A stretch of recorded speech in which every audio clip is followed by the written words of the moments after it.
January 19. From Genesis. Chapter 39. When Joseph was taken to Egypt by the Ishmaelite traders, he was purchased by Potiphar, an Egyptian officer. Potiphar was captain of the guard for Pharaoh, the king of Egypt. The Lord was with Joseph, so he succeeded in everything he did as he served in the home of his Egyptian master. Potiphar noticed this and realized that the Lord was with Joseph, giving him success in everything he did. This pleased Potiphar, so he soon made Joseph his personal attendant. He put him in charge of his entire household and everything he owned. From the day Joseph was put in charge of his master's household and property, the Lord began to bless Potiphar's household for Joseph's sake. All his household affairs ran smoothly, and his crops and livestock flourished. So Potiphar gave Joseph complete administrative responsibility over everything he owned. With Joseph there, he didn't worry about a thing, except what kind of food to eat. Joseph was a very handsome and well-built young man, and Potiphar's wife soon began to look at him lustfully. "Come and sleep with me," she demanded. But Joseph refused. "Look," he told her, "my master trusts me with everything in his entire household. No one here has more authority than I do. He has held back nothing from me except you, because you are his wife. How could I do such a wicked thing? It would be a great sin against God." She kept putting pressure on Joseph day after day, but he refused to sleep with her, and he kept out of her way as much as possible. One day, however, no one else was around when he went in to do his work. She came and grabbed him by his cloak, demanding, "Come on, sleep with me." Joseph tore himself away, but he left his cloak in her hand as he ran from the house. When she saw that she was holding his cloak and he had fled, she called out to her servants. Soon all the men came running. "Look," she said, "my husband has brought this Hebrew slave here to make fools of us. He came into my room to rape me, but I screamed. When he heard me scream, he ran outside and got away, but he left his cloak behind with me." She kept the cloak with her until her husband came home. Then she told him her story. "That Hebrew slave you've brought into our house tried to come in and fool around with me," she said. "But when I screamed, he ran outside, leaving his cloak with me." Joseph put in prison. Potiphar was furious when he heard his wife's story about how Joseph had treated her, so he took Joseph and threw him into the prison where the king's prisoners were held, and there he remained. But the Lord was with Joseph in the prison, and showed him his faithful love. And the Lord made Joseph a favorite with the prison warden. Before long, the warden put Joseph in charge of all the other prisoners, and over everything that happened in the prison. The warden had no more worries because Joseph took care of everything. The Lord was with him and caused everything he did to succeed. Sometime later, Pharaoh's chief cupbearer and chief baker offended their royal master. Pharaoh became angry with these two officials, and he put them in the prison where Joseph was, in the palace of the captain of the guard. They remained in prison for quite some time, and the captain of the guard assigned them to Joseph, who looked after them. While they were in prison, Pharaoh's cupbearer and baker each had a dream one night, and each dream had its own meaning. When Joseph saw them the next morning, he noticed that they both looked upset. "Why do you look so worried today?" he asked them. And they replied, "We both had dreams last night, but no one can tell us what they mean." "Interpreting dreams is God's business," Joseph replied. "Go ahead and tell me your dreams." So the chief cupbearer told Joseph his dream first. "In my dream," he said, "I saw a grapevine in front of me. The vine had 3 branches that began to bud and blossom, and soon it produced clusters of ripe grapes. I was holding Pharaoh's wine cup in my hand, so I took a cluster of grapes and squeezed the juice into the cup. Then I placed the cup in Pharaoh's hand." "This is what the dream means," Joseph said. "The 3 branches represent 3 days. Within 3 days, Pharaoh will lift you up and restore you to your position as his chief cupbearer. And please remember me and do me a favor when things go well for you. Mention me to Pharaoh so he might let me out of this place. For I was kidnapped from my homeland, the land of the Hebrews, and now I'm here in prison, but I did nothing to deserve it." When the chief baker saw that Joseph had given the first dream such a positive interpretation, he said to Joseph, "I had a dream too. In my dream, there were 3 baskets of white pastries stacked on my head. The top basket contained all kinds of pastries for Pharaoh, but the birds came and ate them from the basket on my head." "This is what the dream means," Joseph told him. "The 3 baskets also represent 3 days. 3 days from now, Pharaoh will lift you up and impale your body on a pole. Then birds will come and peck away at your flesh." Pharaoh's birthday came 3 days later, and he prepared a banquet for all his officials and staff.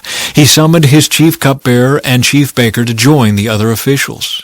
He then restored the chief cupbearer to his former position so he could again hand Pharaoh his cup.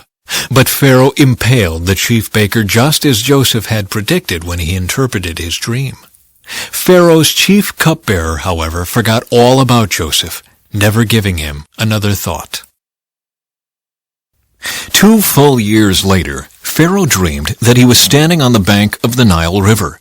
In his dream, he saw 7 fat, healthy cows come up out of the river and begin grazing in the marsh grass. Then he saw 7 more cows come up behind them from the Nile, but these were scrawny and thin. These cows stood beside the fat cows on the riverbank. Then the scrawny, thin cows ate the 7 healthy fat cows. At this point in the dream, Pharaoh woke up. But he fell asleep again and had a second dream. This time he saw 7 heads of grain, plump and beautiful, growing on a single stalk. Then 7 more heads of grain appeared, but these were shriveled and withered by the east wind. And these thin heads swallowed up the 7 plump, well-formed heads. Then Pharaoh woke up again and realized it was a dream. The next morning Pharaoh was very disturbed by the dreams, so he called for all the magicians and wise men of Egypt. When Pharaoh told them his dreams, not one of them could tell him what they meant. Finally, the king's chief cupbearer spoke up. "Today I have been reminded of my failure," he told Pharaoh. "Some time ago you were angry with the chief baker and me, and you imprisoned us in the palace of the captain of the guard. One night the chief baker and I each had a dream, and each dream had its own meaning. There was a young Hebrew man with us in the prison who was a slave of the captain of the guard. We told him our dreams, and he told us what each of our dreams meant. And everything happened just as he had predicted. I was restored to my position as cupbearer, and the chief baker was executed and impaled on a pole." Pharaoh sent for Joseph at once, and he was quickly brought from the prison. After he shaved and changed his clothes, he went in and stood before Pharaoh. Then Pharaoh said to Joseph, "I had a dream last night, and no one here can tell me what it means. But I have heard that when you hear about a dream, you can interpret it." "It is beyond my power to do this," Joseph replied, "but God can tell you what it means and set you at ease." From Matthew. As Jesus was speaking to the crowd, his mother and brothers stood outside, asking to speak to him. Someone told Jesus, "Your mother and your brothers are outside, and they want to speak to you." Jesus asked, "Who is my mother? Who are my brothers?" Then he pointed to his disciples and said, "Look, these are my mother and brothers. Anyone who does the will of my Father in heaven is my brother and sister and mother." Later that same day, Jesus left the house and sat beside the lake. A large crowd soon gathered around him, so he got into a boat. Then he sat there and taught as the people stood on the shore. He told many stories in the form of parables, such as this one. "Listen, a farmer went out to plant some seeds. As he scattered them across his field, some seeds fell on a footpath, and the birds came and ate them.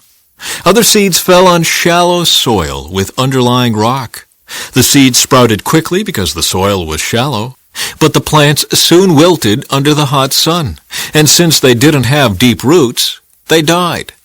Other seeds fell among thorns that grew up and choked out the tender plants. Still other seeds fell on fertile soil, and they produced a crop that was 30, 60, and even 100 times as much as had been planted. Anyone with ears to hear should listen and understand." His disciples came and asked him, "Why do you use parables when you talk to the people?" He replied, "You are permitted to understand the secrets of the kingdom of heaven, but others are not. To those who listen to my teaching, more understanding will be given, and they will have an abundance of knowledge. But for those who are not listening, even what little understanding they have will be taken away from them. That is why I use these parables. For they look, but they don't really see. They hear, but they don't really listen or understand. This fulfills the prophecy of Isaiah that says, "When you hear what I say, you will not understand. When you see what I do, you will not comprehend. For the hearts of these people are hardened, and their ears cannot hear, and they have closed their eyes. So their eyes cannot see, and their ears cannot hear, and their hearts cannot understand. And they cannot turn to me, and let me heal them. But blessed are your eyes because they see, and your ears because they hear. I tell you the truth, many prophets and righteous people longed to see what you see, but they didn't see it. And they longed to hear what you hear, but they didn't hear it." Now, listen to the explanation of the parable about the farmer planting seeds. The seed that fell on the footpath represents those who hear the message about the kingdom and don't understand it. Then the evil one comes and snatches away the seed that was planted in their hearts. The seed on the rocky soil represents those who hear the message and immediately receive it with joy. But since they don't have deep roots, they don't last long. They fall away as soon as they have problems or are persecuted for believing God's word. The seed that fell among the thorns represents those who hear God's word, but all too quickly the message is crowded out by the worries of this life and the lure of wealth, so no fruit is produced. The seed that fell on good soil represents those who truly hear and understand God's word and produce a harvest of 30, 60, or even 100 times as much as had been planted. Psalm 17. O Lord, hear my plea for justice. Listen to my cry for help. Pay attention to my prayer, for it comes from honest lips. Declare me innocent, for you see those who do right. You have tested my thoughts and examined my heart in the night. You have scrutinized me and found nothing wrong. I am determined not to sin in what I say. I have followed your commands, which keep me from following cruel and evil people. My steps have stayed on your path. I have not wavered from following you. I am praying to you because I know you will answer, O God. Bend down and listen as I pray. Show me your unfailing love in wonderful ways. By your mighty power you rescue those who seek refuge from their enemies. Guard me as you would guard your own eyes. Hide me in the shadow of your wings. Protect me from wicked people who attack me, from murderous enemies who surround me. They are without pity. Listen to their boasting. They track me down and surround me, watching for the chance to throw me to the ground.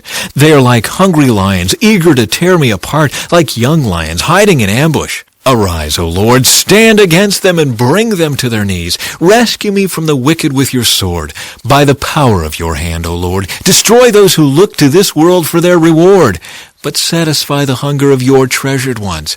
May their children have plenty, leaving an inheritance for their descendants. Because I am righteous, I will see you. When I awake, I will see you face to face and be satisfied. From Proverbs. The Lord curses the house of the wicked, but he blesses the home of the upright. The Lord mocks the mockers, but is gracious to the humble. The wise inherit honor, but fools are put to shame.